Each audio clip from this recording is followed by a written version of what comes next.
Maybe I wouldn't mind wait a couple of minutes.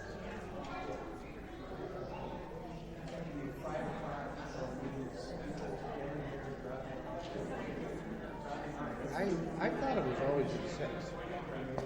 It's always 10 o'clock.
Welcome, everyone, to the 2016 Harvest Dinner. We're glad that you're here, and seeing that although we know that Winnetka Covenant Church has talent, not enough of the talent stepped forward for our talent show. And so we're glad, though, to have an opportunity to share with you about our mission trip to Covenant Mountain Mission Bible Camp, October 7 through 10, that 17 of us went on just a month ago. The people who went were me, my husband Tom, Linnea Johnson, and Sonia and Naomi, Joan and John Walgren, Molly Sudhoff, Therese Hunt, Evan Hunt, Pete and Renee Nelson, and Jeff and Kira Johnson, and Maeve, Nat, and Otto. So it was a nice intergenerational trip together. We'd like to start out by showing you some pictures that kind of show what we did. It's about 6 minutes long. So.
to use a diaper to soak up the excess water. Good job, Renee. Thanks, Andrea. Thanks for all your help, too. It's been good working with you on these toilets. I'm glad to stand by you. Yes.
So Jonesville, which is where we went, is a small town in southwest Virginia, very close to the eastern tip of Tennessee, and its population is 982 people. But we only saw about 3, probably, in the time we were there. It's very rural, very beautiful, as you can see. It used to be a small but thriving center of local commerce in the early 20th century, but like most towns in the Appalachian region, it fell into economic decline because of the coal boom going away in the late half of the 20th century. In 2013, the median income for a household in the town was $19,759. The state of Virginia, at the same time, the median income was $62,670, so significantly below the state's median income. The per capita income for the town was $18,506 per household. So there were about 25.4% of families and 32.3% of the population were below the poverty line in 2013. Tammy and Joe, the directors of the camp, shared that unemployment and drug and alcohol addiction and the lack of stable family structure are significant, and I know that to be true in Appalachia at large. Some young adults who can leave, others stay and remain mired in the problems of poverty. It's really a complex culture in Appalachia. I recently read a book called Hillbilly Elegy by J.D. Vance, who tells his story of growing up in Kentucky going into the Marines, and then to a state college, and finally to Yale Law School, which is a very unique story for someone growing up in Kentucky. When I read his story, his path struck me as both tragic and miraculous. He says that Appalachians are the most pessimistic group in America. They're down about the future. They're socially isolated and somewhat physically isolated. And we saw that. On Saturday while we were working, a neighbor was cutting down trees in the holler across the road from us, and we didn't see it happen, but a tree fell on him and broke his leg. And the other men working with him put him on a trailer to get him out to the road, which wasn't an easy task given the terrain and given his rather large size. I think it was a good 40 minutes before, from the time the accident happened to when the ambulance arrived. So that was, it's remote because of the terrain. Joe Falconberry, the camp director, went to help, and he was pleased that the injured man let him pray for him. Joe and Tammy are always looking for ways to connect with their neighbors, and it's not easy because families are tight-knit. They're loving towards one another and suspicious of outsiders to the community, which Joe and Tammy probably always will be because they weren't born there. Their grandparents were not born there. At the same time, although families are loving and tight-knit, they can also be capable of causing each other great pain and brokenness with some of the choices that they make. I believe that most of the children who go to Covenant Mountain Mission Bible Camp need financial assistance to be able to attend, and the camp is providing a source of social and spiritual support to kids that is desperately needed in this area. So the factors that contribute to their distress and the reasons they struggle so greatly to overcome the barriers to upward mobility are very complex. But this camp is a life-giving presence in a part of our country that really needs hope. Renee is going to share a little bit about the camp specifically.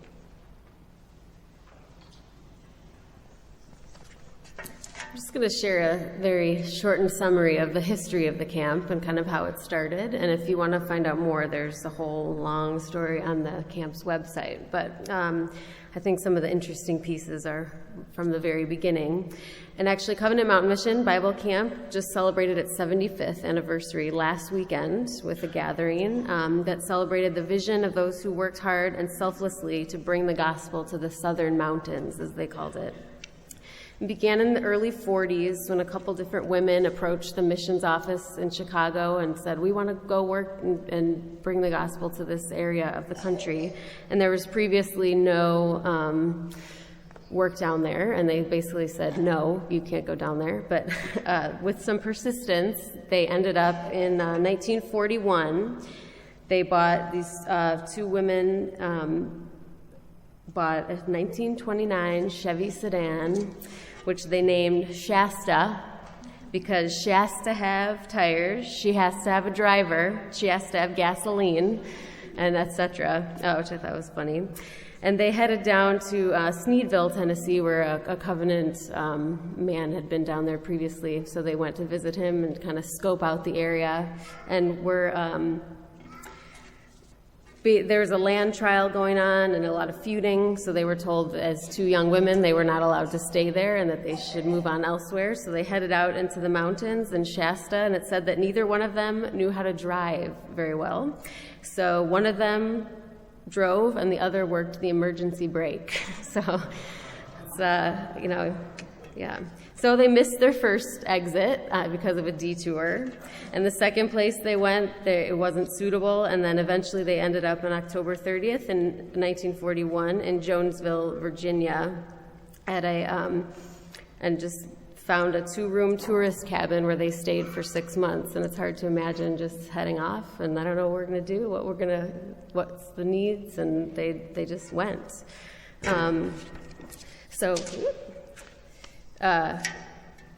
They just spent their first times there getting to know the area, and then they later learned that people were really suspicious of them, and many even thought they were German spies. So their first ministry began when they were given permission from the school board to conduct chapel services, and from there they began teaching Sunday school and Bible studies throughout the area, and ran a vacation Bible school at several local churches, and then became more accepted in the community. And then with the addition of two other very notable women in their history, Naomi Sundberg and Winnie Swenson, they were, over the next few years as they built their staff, they were eventually able to visit 54 small rural schools twice a month. So they just basically traveled all over doing what they could. So then finally in 1949, through a gift of land from a local Covenant church and then more funds from Covenant Women, National Covenant Women, they were able to build a chapel and parsonage on the current camp property. And then in 1950, they had their first summer camp, which was just 1 week for boys and then one for girls. And over the years, they've had several, short-term missionaries, longer term. I think Naomi and Winnie were there for over 40 years, really devoted their life to the ministry there. And people who come for summer to work, and all their camps are run by volunteers. So, I think, are you next? My mom was going to talk about the current mission of the camp.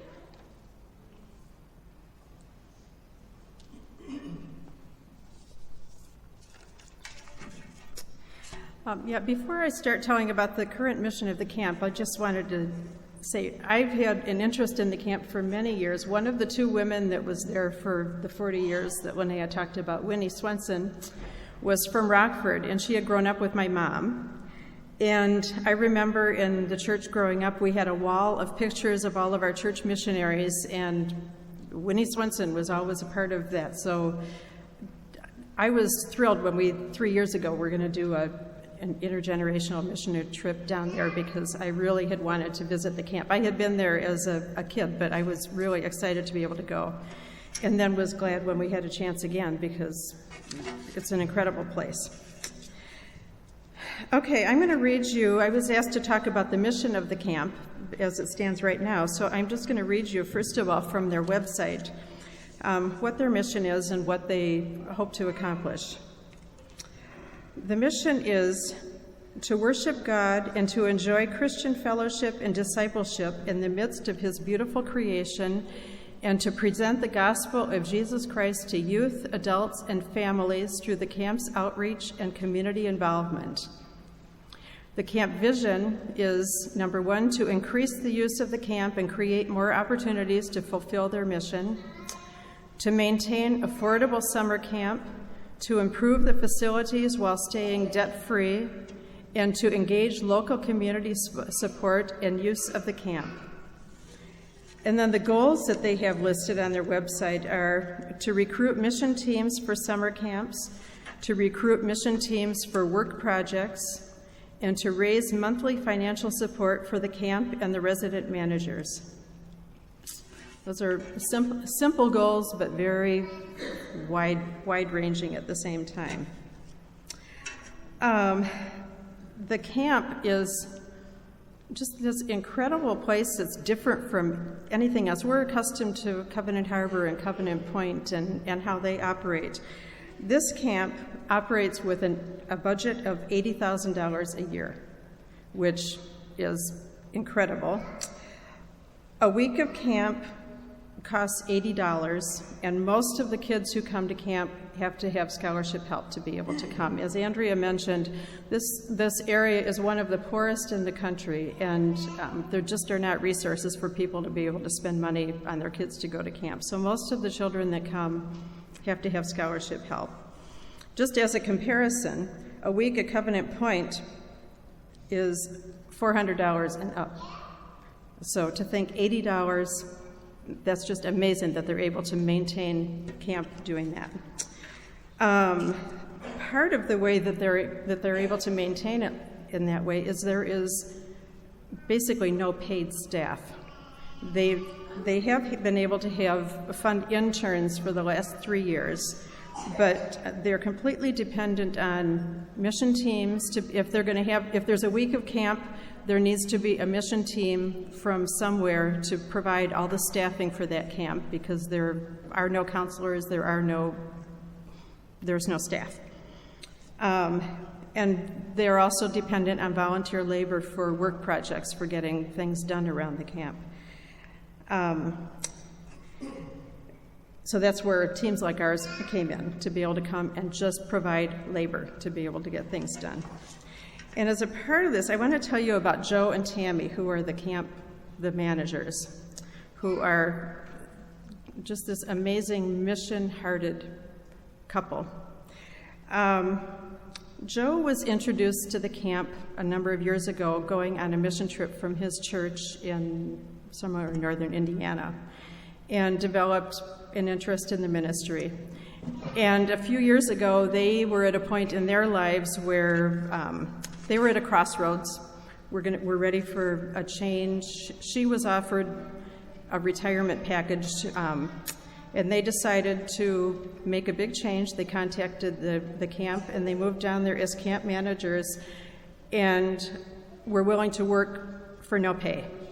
So basically, they were living off of their savings and the money that they realized from the sale of their house, and they were willing to work, and they worked for several years without being paid at all, which is amazing. How many of us would do that? I believe that now they are being paid something, but it's still, I don't think the budget of the camp has changed much, so they're not being paid much. And they do whatever is needed to do to keep the camp going. I mean, there is no kitchen staff. Tammy is the kitchen staff. They are the grounds. They are the whole staff. But they just have developed such a heart for this area. And like Andrea said, they're just looking for ways to make inroads into the community. When this man was so badly injured, Joe said this was somebody in particular who had not been a very good neighbor to the camp, but this was his chance to go and reach out to him, just be with him as he was waiting for the ambulance, and this man was willing to let him pray with him. So that kind of thing is just little victories. The first few years that they were there, the people didn't really trust that they were going to stay. They said at the end of the first season, people were asking them, well, when are you leaving? And they said they just didn't quite believe them, that they said, we're not leaving, we're staying here. And then I think now they are accepting the fact that they are not leaving. They're committed to staying there and just doing what they can in the community to help the children of the area. And so little by little, and I think they said that they're kind of resigned to the fact that, like Andrea said, they will never be completely accepted. They said people are nice to them, but they're not socially integrated, and they probably never will be, because they'll always be these northerners that are just living down there.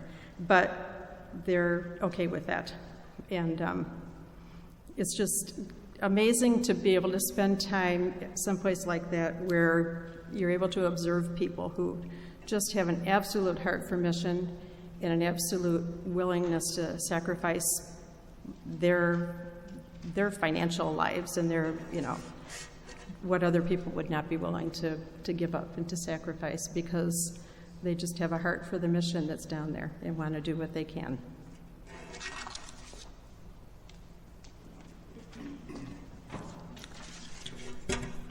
I'm going to talk a little bit about the projects that we worked on when we were there, but before I do, I just wanted to mention something. You maybe heard Andrea talking about when we were there in early October, and it happened to be when the Cubs were starting in the playoffs. So you might have been concerned, how did we stay in touch with that? So we got there Friday night. Everybody kind of came at different times, and we grouped and so forth, and decided that we'd get a early start in the morning and find out what needed to be done.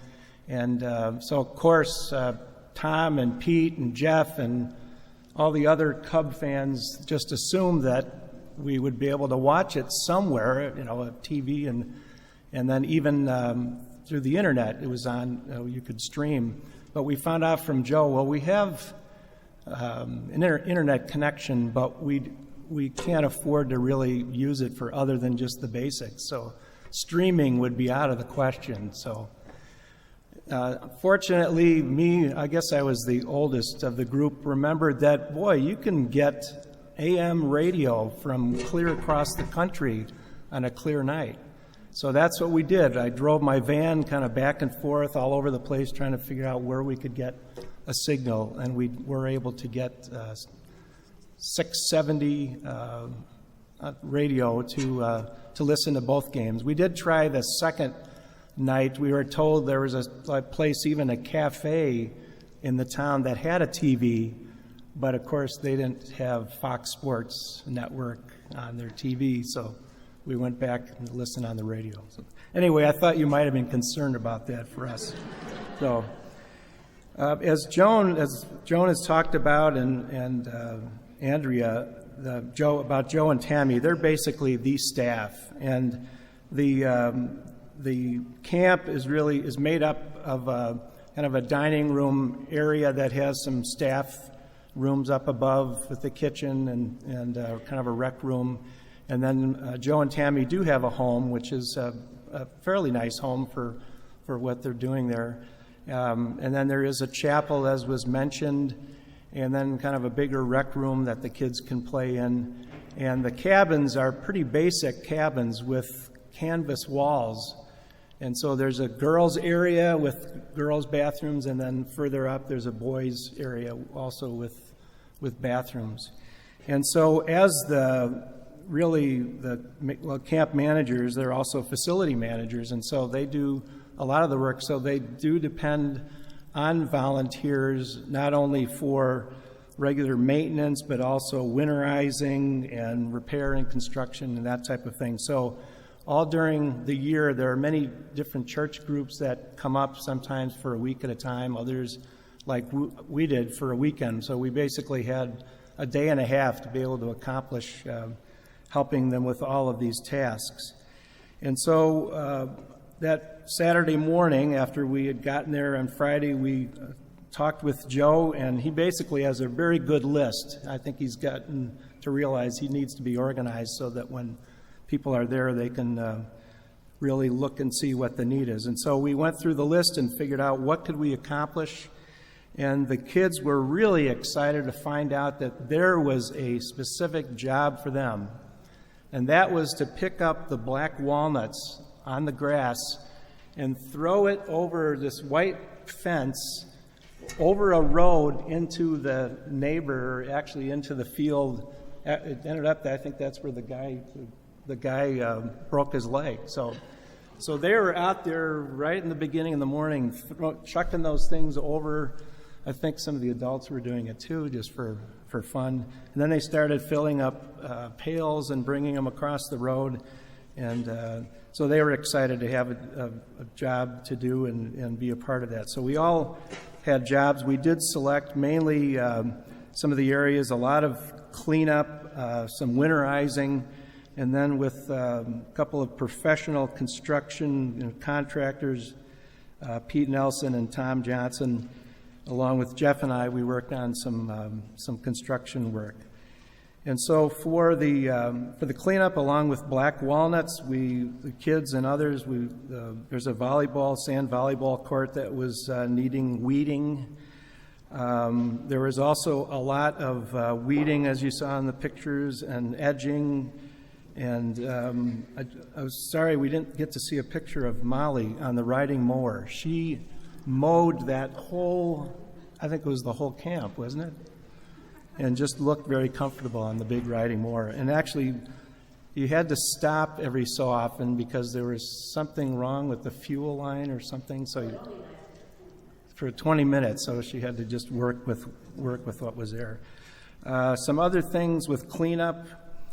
A couple of runs to the dump with construction debris, multiple containers of ashes from the fire pit that they used during the camp season.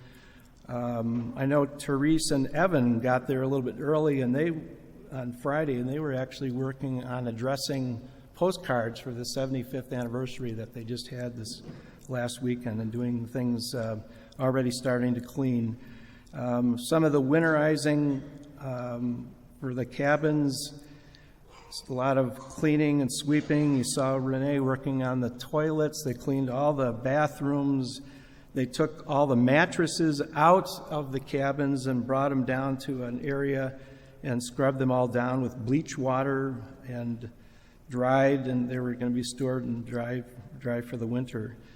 And as far as construction, we replaced, you saw there was a roof over the fire or the log pile. A big branch had fallen on that, so we ended up repairing that roof with framing, new sheathing, and shingles. They recently had put on addition to the chapel, and so a lot of the main work had been done, the main construction, but some of the work that we did, drywalling bathroom, along with painting the drywall and cinder blocks. We framed in and installed 2 exterior doors for that area, and then some siding repairs, and repaired some steps and some other things that needed to be done. Did I miss any major things that we... So all of that was done in a day and a half, and we still ended up being able to get to church on Sunday. And I think we were half of the congregation when we got there, but it was wonderful to meet some people. I met a woman there who had been a camper there many years ago. In fact, I think there were pictures of her when she was there at camp, and just has been part of that area for many years. So those were the projects that we worked on. So I'll turn it over to Molly. Well, I think I get to close this discussion. And first of all, we're all friends, right? I didn't want to go. I had Steve went the year before with Phyllis and Tom and Therese, and he was just really, really thrilled with the experience. He spent a week there in the summer. I had a new job at the time, really couldn't afford vacation, so I didn't go on that first trip. And I really wasn't excited about this one, but I was new to the mission committee. And I've been involved in this church about 10 years, and I'd never been on the missions committee. So the reason I said this is I had never been to Jonesville, but I grew up in a really poor part of the South.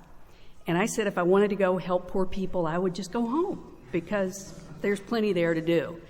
And we do have an opportunity to interact with poor people there quite frequently. But, and I'm sharing this because I want to give you context to the mission that Joe and Tammy are doing. And I hope I'm not taking too long with this, but Joe and Tammy are incredible people. There are a lot of young people there in that area that have nothing else to do. And without something to do, often young people get involved in drugs and crime and all kinds of different things. And they really have a heart for what these people are doing, and they really, as you've heard, do it with very few resources. So just having them have a heart for people is really important, and having them to have a little help, people helping mow the grass or helping clean the toilets or do the things that were done was really helpful. So the experience, again, I went there not really wanting to be there. It's not that I didn't want to be with this group of people. It was a really good group of people, but vacation time is sparse. But I was glad. I was looking forward to being there with Steve. Well, then a friend of Steve's from college passed away. So he couldn't be there that weekend. Now, he got me there, and he dropped me off about noon on Friday. So Therese and Evan were already there. So we actually got a head start on these folks. And I'm sitting there going, I don't even know if I really have a way home. Andrea said I'd get home, but everybody's car looked full when everybody showed up. So I'm here in rural Virginia. I don't really know what I'm doing, and I wasn't even sure. We were cleaning things the first day. So that gives you a little bit of context of why I went. The first morning after the group got there, Joe got busy getting the kids busy. And I'm thinking, I love these kids, but are we going to be able to get anything done here? He engaged the kids in those walnut projects right away, and it wasn't like it was just to keep busy. The walnuts really needed to get out of the way so they wouldn't be there. I mean, they're huge, and they were everywhere. I mean, this was not a little thing. So he got them engaged in that. He got them engaged in a number of different things. And quite honestly, the adults didn't have to look at the kids every moment. I mean, maybe the mothers and fathers did more than I did, but they really didn't. And where I'm going with this is I'm thinking, oh, isn't it nice? Kids are learning a work ethic. That's where I come from. You got to work hard. You got to do things. But no, at that night when we were having dinner, Tammy's comment was that this was not only a mission that we were doing for them, but she was doing a mission for our kids, the kids that were with us, that they would have a relationship with adults other than their parents, so that in the future, if they come into problems or whatever, that they know they have a relationship with adults to be able to talk with them. And so I saw Joe and Tammy on a number of occasions engaging with the children, but the children were really good too. They knew they were helpful. I think you saw pictures of, unfortunately, the other Johnsons. I felt at loss because my last name wasn't Johnson. I think there were 3 separate Johnson families there, and all the kids were Johnsons. So, but Otto and I kind of bonded, and we had a really interesting time there. And he, as you could see in the pictures, was picking up grass and putting it in the buckets and things. And again, thinking that we were going there to serve them, but they were thinking of serving us. And Tammy and Joe are always thinking of serving others, and they have an incredible mission there. So that I wanted to share, and I think that they really served me as well, not just the children, just seeing their excitement. And I also agreed to talk about the church service. Again, I mentioned my rural background. That could have been a Southern Baptist church. I mean, it was pretty close to, the ill-tuned piano and people singing very loudly and only 30 people in the room, right? That's pretty much what you see across the South pretty often, but it was beautiful music. I'm not making fun of the music. It was beautiful. Their people do with what they have there. And another thing I wanted to share about the church is that the pastor was out of town, so Joe was bringing the message. There was also a lay person who took it very seriously, who stood up with a pen and a paper like I have and took prayer requests. And I felt very moved by this because he listened to every individual that had a prayer request and made very, very detailed notes about the request.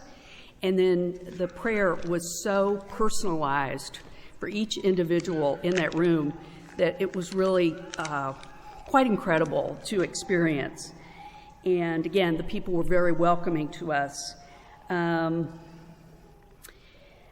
I had also made a few notes about the gentleman that had the accident, but I would like to share that Joe and Tammy's son, who quite honestly is a very lovely young man, but kept to himself and really didn't want to be a part of the things that we were doing, but I needed him to help me with something, and I had gotten his attention, and he'd come over, and then when the ambulance came by, he said, I got to go, and he went down, and then he yelled back that they needed lifters. So that's when they had some of our gentlemen, I believe, went over to help lift this man in there, and this child he's a young man, but he came alive when he was able to help this man. So these people are really not only helping, but they are engendering that in their own children, I think, and they're reaching out to a group of people who are lacking. And again, I thought, okay, kids go to camp, that's nice, but if you have an opportunity to go in the future, it's a different experience. I think that it is making a difference in the lives of people that we may not run into every day, but that are definitely a part of our country and part of the people in this country that are hurting. And I know there's people hurting on lots of different levels this week. But anyway, that's all I have about our trip, and it was wonderful to be there and part of this group. A portion of the proceeds from the rummage sale helped to fund this trip, so we're grateful that we had those available. That all mostly went to the camp. A little bit of it paid for our expenses, but was able to support the camp. So next time we have a mission trip, we hope that you'll consider coming with. It's a good thing to do, as you've heard from our group, for many reasons. So tonight, another important part of our night is that we are bringing our Christmas gifts for the Covenant career missionaries around the world whom we support. And there is a offering plate on the back pew there. If you'd like to put your gifts in there as you leave the sanctuary, you're welcome to do that. If you didn't bring it tonight, you can give online and just say that it's for the missionary Christmas gift. Thanks for being here. Let's go eat. I will say grace for us. Gracious God, we give you thanks for the opportunity to serve you, to get to know your children around our country, around our world, and to be able to shine your light wherever we go. We thank you for our missionaries who do that in specific ways, that you have gifted them to reach out to different people with their gifts so that the world may come to know you. We're glad to be able to support them with a little extra at Christmas time because they give so much of their lives to your work. We thank you for all the food that has been brought tonight and pray that you would bless it to our body's use and that you would bless our fellowship around the table tonight. In Jesus' name we pray. Amen.